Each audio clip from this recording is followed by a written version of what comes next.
Hello, everyone.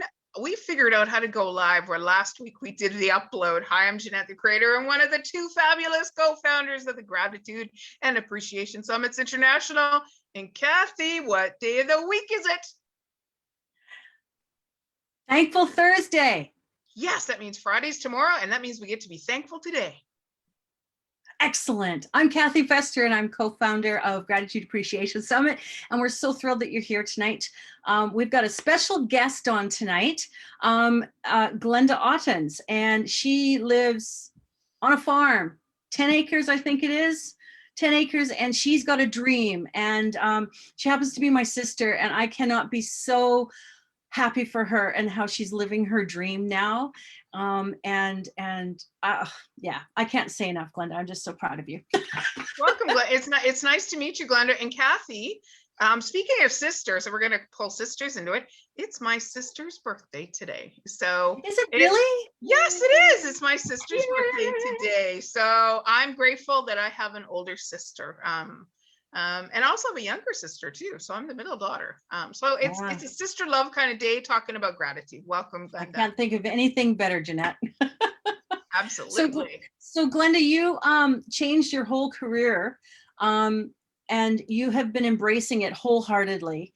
And after being in a high school setting and a middle school setting as a teacher, you're now in an elementary school setting and also building this incredible vision of yours. And I know that you have always shared gratitude and appreciation to people to very, very big heights. She actually is a lot like you, Jeanette. I think that's why we get along so well, Jeanette. You're always giving. You are a giver. It's part of your heart and your soul. So welcome. Thank you for coming on tonight. Thank you for having me.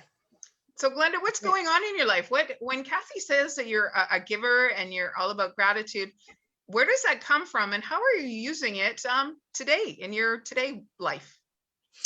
I think ever since I was really young, I just want to make people feel good. So I think that's kind of my motto, is that it doesn't matter if it's a simple hello or opening the door for someone, just making somebody kind of laugh, smile, and giggle and feel light about life, right? It's so easy to feel down and out and troubled and pass all the good stuff by. So it's something that I've kind of worked at embracing. So when I'm working, either in a therapeutic manner or just as a teacher, just getting kids to realize, okay, something went wrong, it's okay, but hey, look at this. And so, just finding different ways of incorporating it into whoever I meet, in a sense, make them feel good about themselves. So second part to that question. So what are you doing now that's taking you on a little bit of a different path? I want to develop a healing ranch. I've always had a thing for animals. I was never very good at math, so I had to skip being a veterinarian. And, music kind of took me in a certain direction. So I have my music therapy background, and I've done a lot of kind of counseling and crisis and trauma work. And so dealing with, students and parents when I became a teacher and just all the stuff that they, came involved in, I think I'm just looking at bringing everything together by developing a healing ranch and, bringing in guests that can also add expertise and, helping those who have experienced trauma and stuff with a little bit of pet therapy, music therapy, drama, art, and counseling. And, it would be so nice to have a spa, wouldn't it? I tell you what, I went to culinary school. So if you need someone to have some food therapy, I would love to come and serve your guests, because that truly is. Remember, Kathy, when we started this back, these many years ago, about that whole break, there's such power in building when you break bread with somebody and share a cup of tea over a table, and you just have that incredible human connection, because you're feeding the belly, you're feeding the soul, and you're kind of feeding each other's environment as well. So I'm putting up that I get first right of refusal if you need that position. You would be most welcome. I was told a long time ago, you can't have a meeting without food or no one will come. Whoa, whoever said that, I want to meet that person and give them a pat on the back. Yeah. That actually reminds me. I used to make lunches for the Remembrance Day committee and the awards committee. I used to bring a whole spread of food for everyone to eat. That's funny that you and I must have been listening to the same person. Yeah, it's now in your elementary school, I understand it's a small elementary school, and you've made quite an impact there by your goodness and your kindness. Can you tell us some examples of some things that you're doing in your school environment? I think, for anybody that's trying to kind of break through the humdrum of COVID, um, I was lucky enough to have a little bit of time and just to kind of bring together some inspiring things and kind of break up the monotony of every day and the rules and the protocols and all that other Mm. stuff, and create some fun things. And some of the things kind of come naturally, like Kindness Week, and Mm. talking about Terry Fox at the beginning of the year even. And but to continue it just kind of going all the time. Like we have these envelopes in the hallway that kids can pick up, little slips of paper that say, it really meant something to me when you did this, and they can fill it out, and then I deliver it to the people. Or Very I'm cool. really grateful that um, blank, and so they fill it out with their own thoughts. And so there's different envelopes with a few different sayings that they can Wow. fill out. And so you just kind of giving a little bit of a thank you in a special way to somebody that you may have not taken time to do, and they're just kind of wanting to make them feel good. I had to wait till Valentine's Day when I was in elementary school for something like that to happen to me. That's fantastic. Yeah. Wait. Wow, I had no idea that you were doing that. And that's one thing I love about you. And I know you're my sister, Wow. but I admire you so much as a human being because you're so humble about it. You have no idea how many people come to me and tell me what a great humanitarian you truly are. And you're quite often, you're a hero in people's eyes. And I think it's important for you to know that as a teacher, as a person, as a human being, because you truly speak the language on a daily basis. See, Jeanette's like moved. You truly speak the language of what Jeanette and I are bringing to GAS and to all our workshops and our guest speakers and our life, our legacy that we're building. You already live that and have since day one.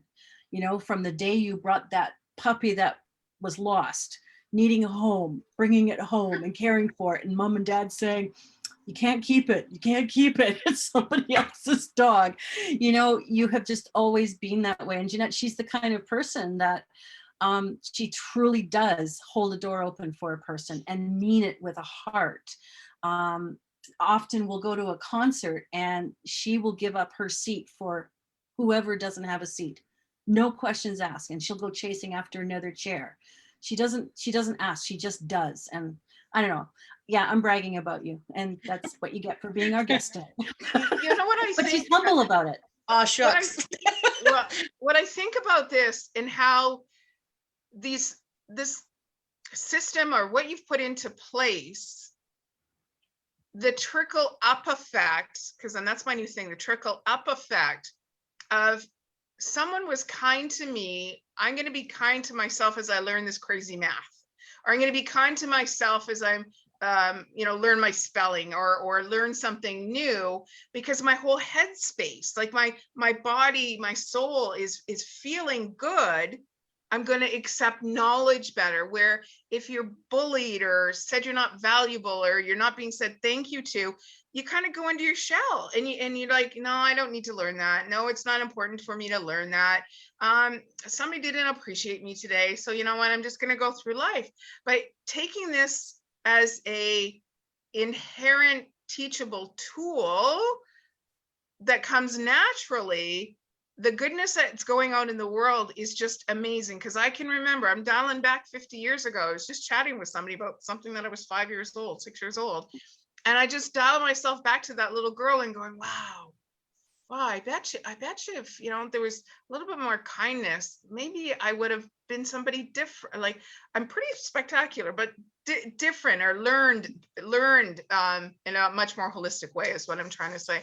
Wow, Glenda, that's just amazing. Oh, can we put her in a cloning machine? Can we? Because that's You know, just wouldn't it be incredible. great? Wouldn't it be great? I don't know if her daughter would agree with that, but We all thank have to you wear so that much. parent hat sometimes. I mean, Yeah. what you guys have really tapped into something that I think this world and so many people are very hungry for.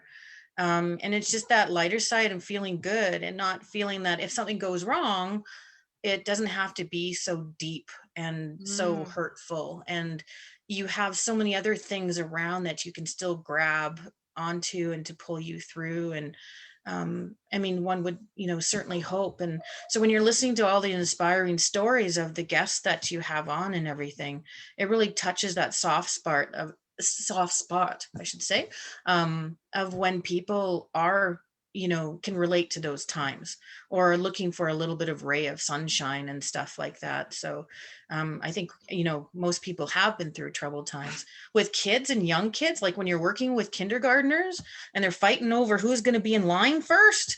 It's like, we're all going to the same spot, people. you know it's like, it's amazing how dramatic they can be in kindergarten. Right.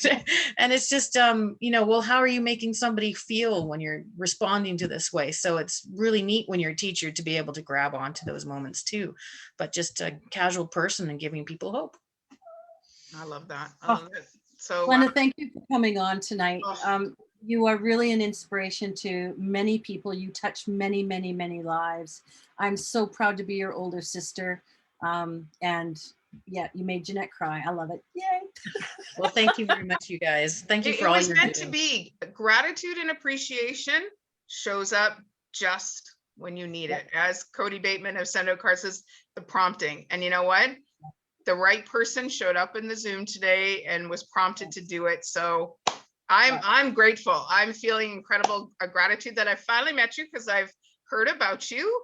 And it's an honor to hear you and to continue to go give you some woo woo. Keep it up, Glenda. It's amazing. So Kathy, are we ready? Are we ready to We're send it ready. out? This is what we do. Rub our hands together, Glenda. Oh, tilt. Warm it up. Half a heart, half a heart. Pump it 3 times. 1, 2, 3. Kindness out to the world. Yay. Thank you for participating, Glenda. Thanks everybody for joining us tonight. We'll see you Thank next week for you. Thankful Thursday.